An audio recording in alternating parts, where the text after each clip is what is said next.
Um, I'd say love is the greatest gift that we as humans have received from our higher source. I'm going to say my personal higher source. I can't speak for anybody else's religious or spiritual background. But what I've seen is positivity, enthusiasm, and love and passion for what you do. You will never work a day in your life. And it's not just in the day-to-day things that you do. If you find little bits of love and you put your love into things, you will actually get so much fulfillment for it. And what ensures that we keep getting more and more, what gives us abundance is gratitude.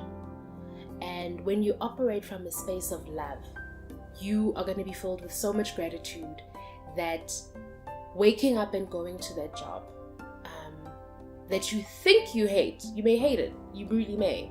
I've had those. But I found joyous things that I loved for me. And I was grateful for those small things, those small avenues. And I didn't suffer through things as much as I would have if I looked at the negative space. So nothing beats a positive attitude. And nothing beats giving everything that you do, no matter how small you may think it is. Give it 100%. Give some love on it, because it comes through and the person receiving it really does see your passion and they appreciate it more. And it's just even in the way that you treat people. People will never forget, the things, will forget the things that you do, the things that you say to them, but they'll never forget how you make them feel. And that's a great basis to actually just go through life living. How do you make people feel when they leave your space, when they leave your business, when they experience your product, your service? How did that make them feel? That's going to keep you in their memory. And that's where, lifelong relationships, partnerships, collaborations that elevate us really, really, really come into play.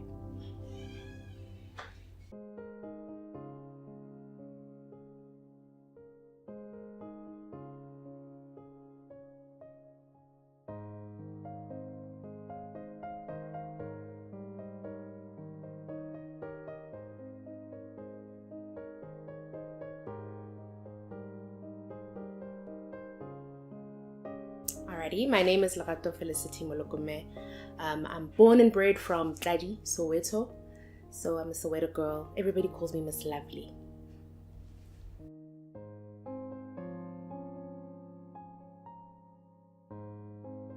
I describe myself as a creative entrepreneur. I'm an interior designer, I'm a digital marketer, I'm a decorator, I'm an interior stylist. So I wear many hats. And yeah, that's basically how I live my life. Started this journey 3 years ago on my own, and it's really growing to be bigger than me.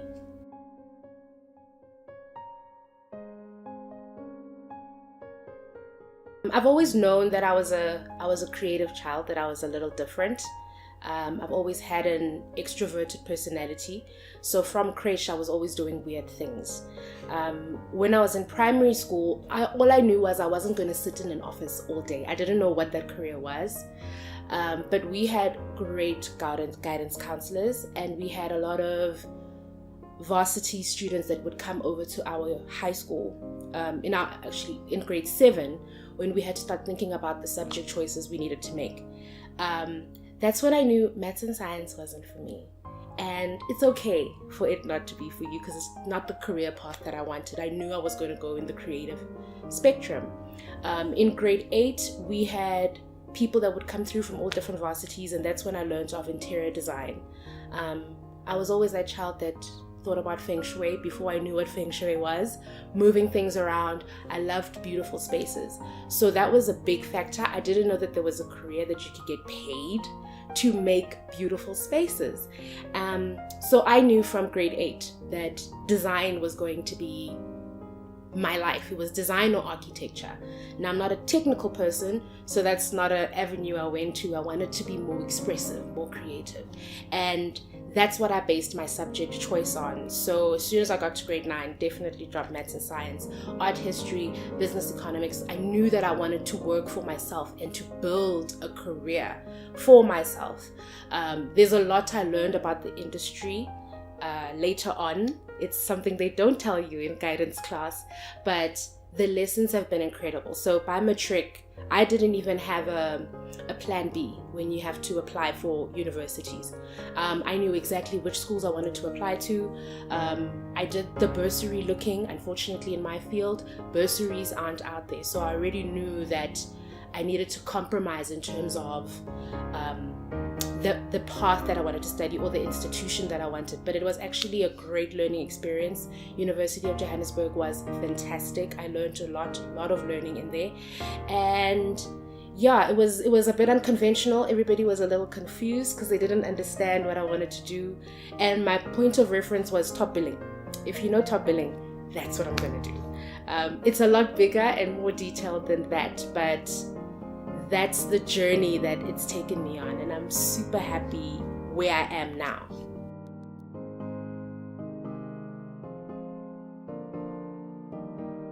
Varsity was a lot of learning, a lot of shock to the system, because you may have one idea of an industry before you enter into it, and you realize that, okay, high school has helped a bit. Like, I did the right subjects, I did art, so I had that background, history, business economics, and luckily those are the subjects that I did study. Those are some of the modules that I did study in interior design.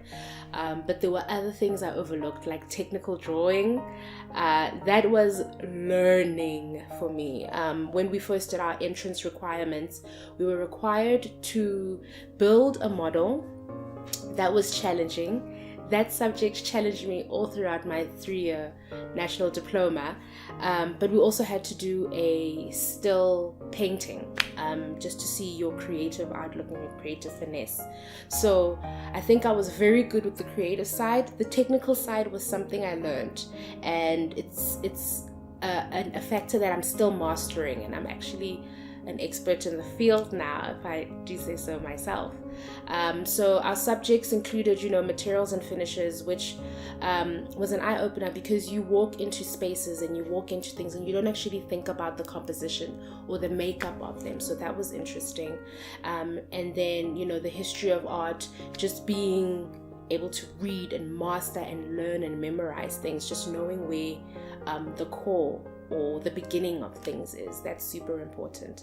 The challenges that I had, as I mentioned, the technical aspect. I'm a creative soul, so doing technical detailing, CAD drawings, that was challenging throughout my varsity years, but we definitely got to the end of it. And the time constraints, lots of deadlines. It is a high pressure environment, and I think they prepare you well for the industry, because even when you are currently working, building a restaurant, building a store, which is something that I do now quite often, there's a lot of technical details that people aren't privy to, and people just think it happens. But actually, there's a lot of time that you need, and lots of sleepless nights. So if there's one thing studying interior design prepared me for, was lack of sleep, but definitely powering through all that. And I think they did get you business ready. They did get you ready for the industry. Another challenge was, I had never experienced racial differences until I got to varsity. And it became apparent to me that there's actually a gap. There's an opening for the Black African child to make it in this industry. The industry is opening up. I'm seeing a lot of amazing designers come to the forefront, whether it is in the technical industrial design field with making furniture items, or architects, or even in interior design. And there's a big gap. When I looked at the numbers, even within our classes, when you're in a class of 29 students, with there being only 2 Black students and two Black females, I feel like this industry could open up a lot for even the male African child to say, it's not an industry that is limited. You could really do anything, and we're ready when we're open, and we want more, Black children to love and find interior design.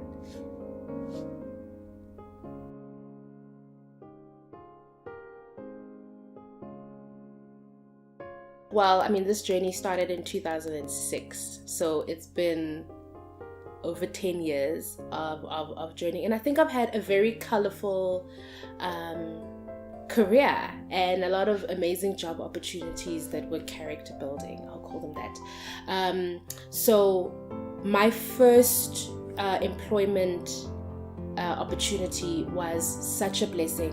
One of my lecturers actually hooked me up with a previous student, and it was an amazing design and branding company. I got to work on a variety of campaigns. I got exposed to so many facets of interior design, and it was the best 2.5 years of my life. And then I opted to move and explore, to go, spread my wings and go into a field that I was passionate about, which was creating my own furniture range, and actually going into the industrial design aspect of interior design. I had a shock to the system when the company that I moved to went insolvent within my first week of employment. So I left my company and I got to this new company, and there was nothing there. They literally closed the gates, and I was in a head spinning panic because I had to find a new job. I had to find a way to support myself and to contribute to support my family. And that's when you actually go into, I think the next job opportunity was a bit challenging, because you just get a job for the sake of getting a job without really researching it.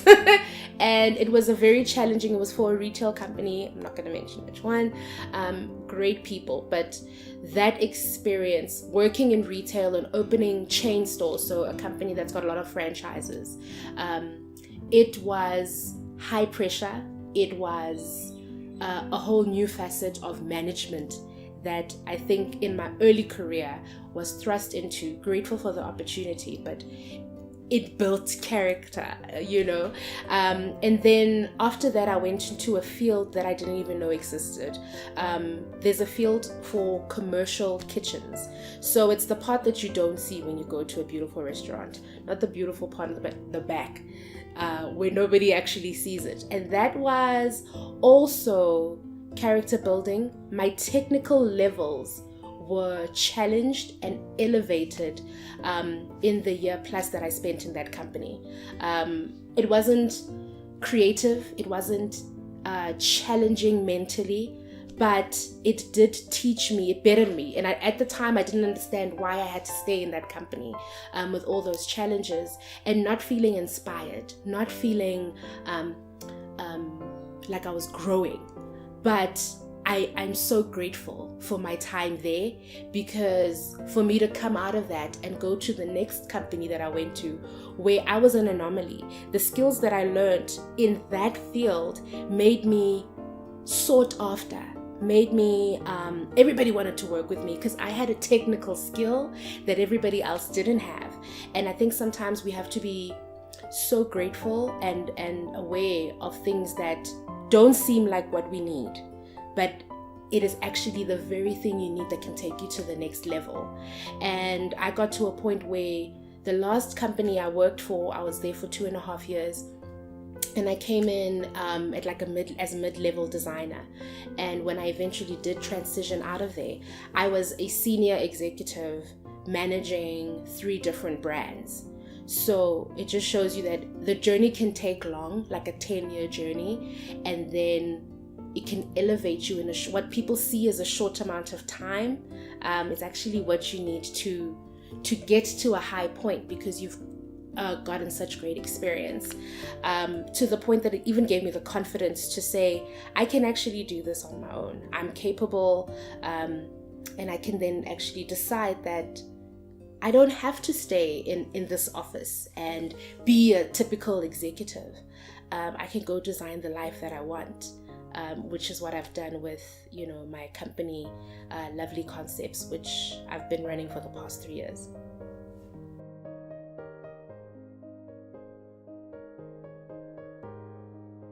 So currently I would, describe myself as an interior design executive. I am the principal owner and lead designer of Lovely Concepts. It's a company specializing in restaurant and retail design.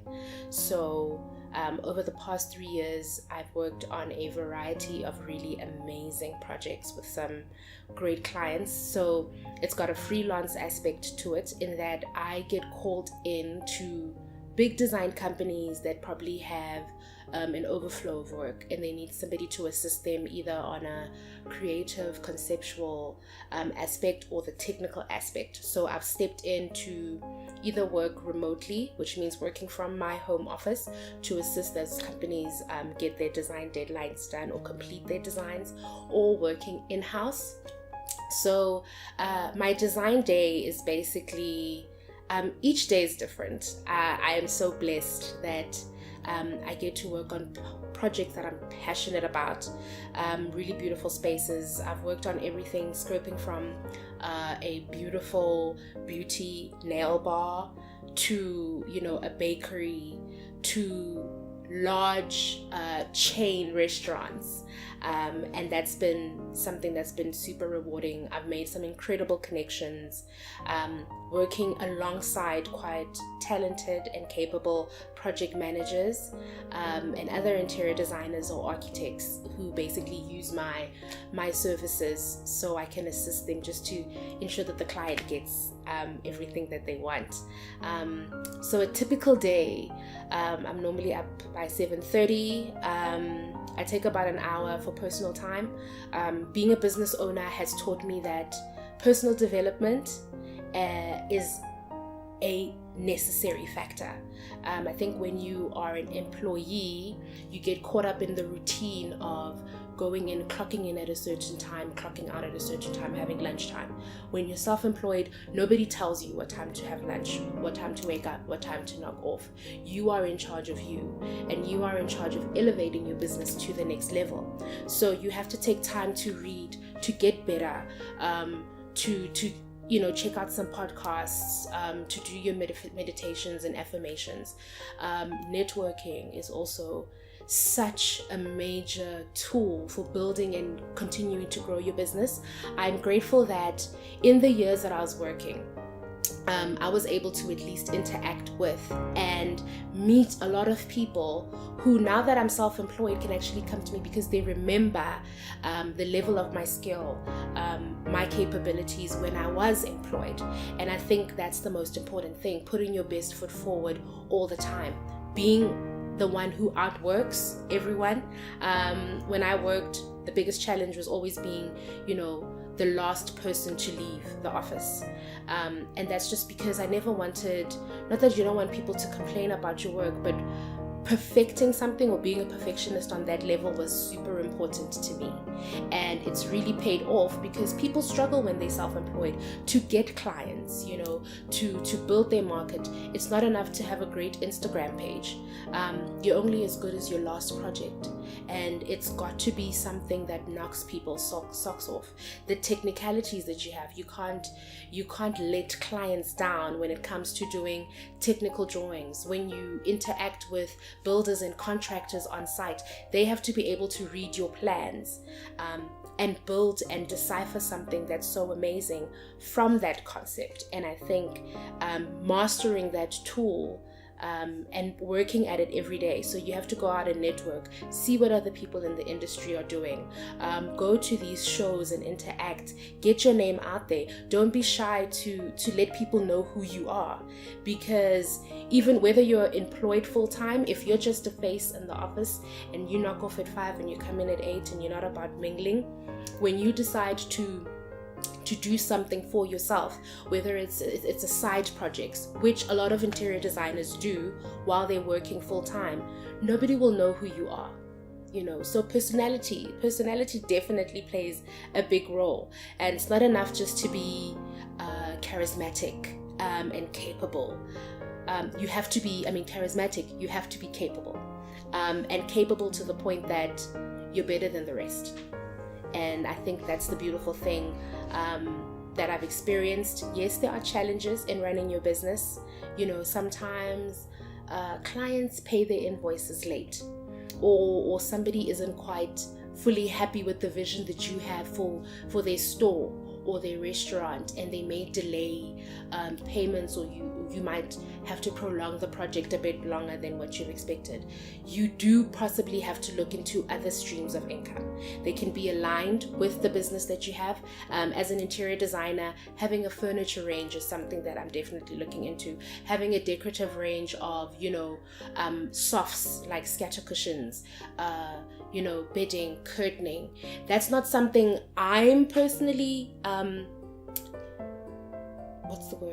perfect in, but it's something I definitely had to look to and to say, who can I partner up with and collaborate with? You have to know who's doing what. There are some amazing graphic designers who could do some incredible things to enhance your designs. There are some incredible furniture manufacturers that you could use in your designs to give other people a platform. And I think that's been the most important thing of elevating, the African designer. 3 years into my business now, I've gotten to a steady place in my business that I've also just hired a young interior design graduate, a beautiful Black female who is so incredible and so passionate about this industry. And you only learn so much while you're studying. The real learning comes in the experience that you have in actually doing the work on the day-to-day. So we're currently working on a huge hotel in Zambia. And I think she's learning a lot. I'm also learning a lot about, you can manage staff, but when you are the boss and you have your own staff and those administrative duties, a lot of creatives get lost in that. You don't think about administration. I'll be the first to admit that admin is not my thing, but being a business owner, it's been something that I've had to actually get a handle on, and I've had to actually ask for help and find collaborators who are skilled in administration, in finance, in balancing books, because it's not something I do. And that expands you as a person. You should always be learning. You should always be growing, and be open. That's the biggest thing.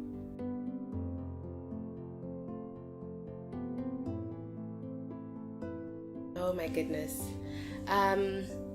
I have this incredible vision for my company first of all, I'm going to be a mogul. Because currently, being an entrepreneur, you realize, and that's why I said I regard myself as a creative entrepreneur. You have to get creative with the streams of income that you have. And interior design is definitely my first love. It's my passion. But I see my design studio employing so many young, vibrant designers, and it being a platform where different creative arts can actually shine. So collaboration is a big factor to me, and I see my company being in several cities, not just in South Africa, but throughout the continent, and also in Europe or the US. I know that a lot of South African interior designers are shaking it up out there. Mama Esther Mahlangu doing incredible things with her Ndebele artwork. Makosa is also doing incredible things. So our African voice is being heard and is wanted by the world. And I think there's so many things that we can do within this platform of the creative arts, of the technical arts, and using interior design as a platform. So that's definitely where I want to go. I definitely see myself empowering a lot of young, what we would call previously disadvantaged, or students or people build in this industry, to say that it's a field that people don't look at, but come through. Design is incredible, and it can do a lot for you.